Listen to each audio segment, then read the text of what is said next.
from hell! It's been 10 years since Mount and Blade Warband charged into our lives, beat us senseless with its sandbox simplicity, and took us prisoner with its addictive gameplay. A decade on, Mount and Blade 2 Bannerlord, after a whopping 8 years on and off in development, is in early access.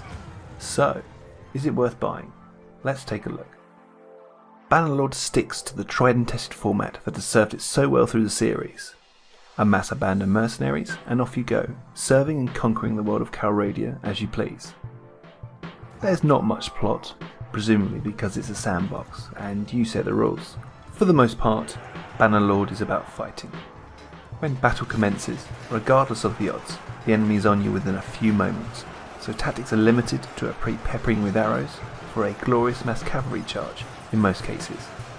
You're free to go where you please, but the general idea is you build up a massive retinue and start carving out your own empire.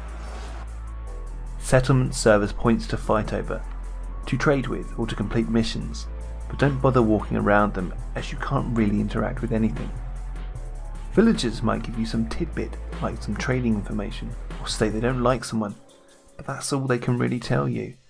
Ask them again and they'll repeat it. Barkeeps, additionally people who are filled with information, cannot tell you a single thing. You can kill a whole village's livestock and no one bats an eyelid.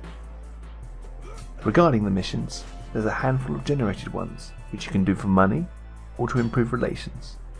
You'll soon find yourself doing the same ones over and over again.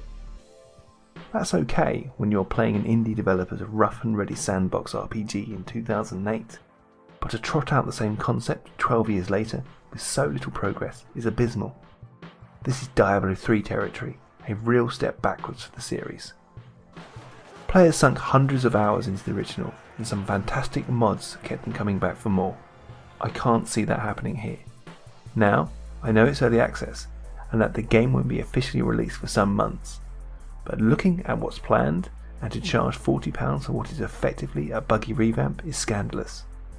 Cavalry combat is still exhilarating, but it's clunky, and melee in general feels pedestrian compared to the likes of Mordhau. 95% of the NPCs are completely worthless, and unbelievably there's no voice acting. The ones you are supposed to interact with feel randomly generated with no depth of character. They're just there. All civilian environments are sterile, superficial afterthoughts. You can't kill anyone, steal anything, or even smash anything up. Swing a sword at someone's head and it bounces off. Large cities and castles look deserted. Speak to people politely, passive-aggressively, or downright rude. Nothing changes. Quests don't work, and the user interface, while it has improved, has got console port written all over it. Simple actions feel so monotonous and time-consuming, you end up resenting the game for loading up trivial little scenes between the next manic pylon. Some of the resentment definitely lies in the fact you are thrust upon the world after a woefully inadequate tutorial. You're left to work out the basic battle command system by yourself, and the skill point system. Is there a map in battles yet? I genuinely don't know.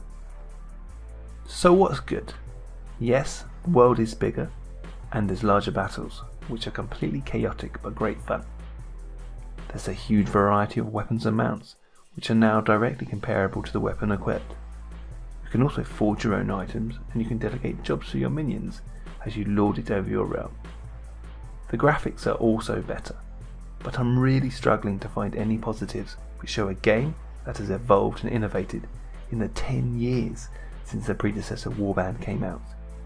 It just feels like a Mount and Blade mod with HD graphics, not one of the most eagerly awaited games of the past few years. There's so much potential, but in reality, very little has been added to the core game.